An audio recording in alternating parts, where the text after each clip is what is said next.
So I got a chance to see The Call starring Lin Shaye and Tobin Bell.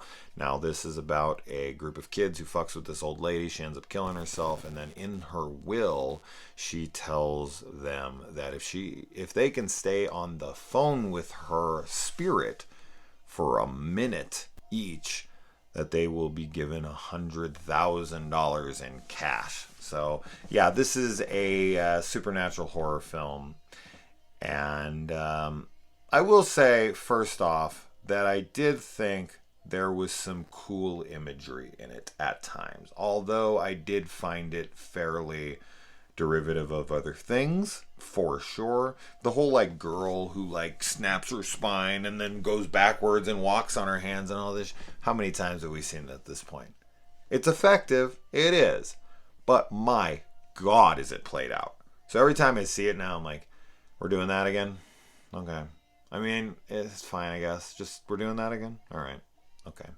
Now, really, it just comes down to everyone has their worst fears played on. And this is something we've seen 1,000 times. This film just really offers not much new to the table. And it finds, it just feels generic because of that. Tobin Bell is Tobin Bell. He's basically John Kramer in this. The way that he talks, everything, the phone calls, all that stuff. Lin Shaye is Lin Shaye. And Lin Shaye is not and neither her or Tobin Bell have ever been like ranged actors. They basically just do their shtick, and that's what we got here. So they're here to give those performances. That's why they hired them, and that's exactly what they do. But is that a big enough draw for you to go rush out and see this thing? Absolutely not. The film it doesn't offer anything interesting. It doesn't offer anything new. And here's another thing. Does everyone have, you yourself, think about this. Does everybody have this like deep, dark secret that you don't want to get out that would like ruin your life if it got out? I don't. Do you? I'm sure some of you are. I'm sure some of you, like one of you is like, how does he know? Oh my God, I'm going to block his fucking channel and I'm going to hide in my house for a week. I'm just saying, dude, not everybody has this like deep, dark secret. Now, I know it plays better for a film if everyone does, but it's just, when it gets into films like this and everyone has this like super dark secret, dark past thing, it's just like, really? Everybody? Every one of these movies always? Come on now. That's a nitpick of nitpicks. I was just thinking about when I watched this movie, and it's something I've thought about a lot over the years of watching films. It's just like, really? Every single person has these like dark secrets? I genuinely don't. I'm not just saying this to like cover it up, and then you're gonna find out in like, a month from now, like, oh shit, he really did have some things he was hiding. I don't. But yeah, I guess because this film really just relies on you caring about the traumas that they're put in to once the phone calls start. Really, that's when the movie starts. Like everything up till then is just set up to that. Then we get to the call, right? And that's what we're looking for in this film. That takes a good long while to get to happen.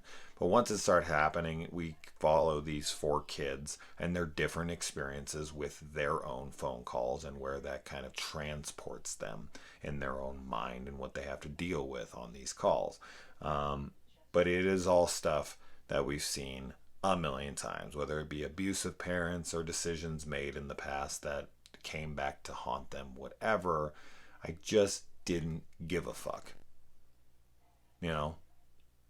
As far as it just being a generic film, it has some imagery, as I said, that's cool enough that I think that there will be fans of this. I think there will be. I think there will be people who are like, oh no, come on man, it was fun and it had some cool moments, and I maybe I didn't care about the characters that much, but they were good enough to service the film and to get it to the next scene. And with that, I can agree to some extent. I didn't hate it. It was watchable. It wasn't like the entire time I was like, oh my God, this is so fucking bad, I gotta shut it off. No, if it was like that, I wouldn't have watched it anymore. I'd have got up, But I didn't because it was watchable. But yeah, am I telling you to rush out?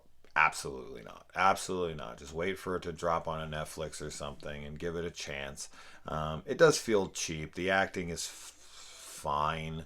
I just, I don't know. I have a feeling most people are not gonna like this movie.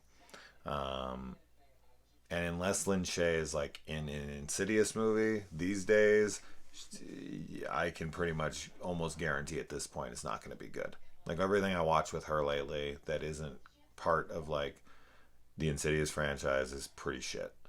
Like unless I'm completely not remembering something off the top of my head, which is totally possible. I've seen a bunch of things with her in the last couple years, and I'm just like, Jesus Christ, she spells doom for like every project I watch. Um, but whatever. Anyways, yeah, not a huge recommendation, but not one that I would, push you away from when it drops on a Netflix or an Amazon Prime or something in 6 months or a week or whatever the fuck it happens, and you're like got nothing else to watch.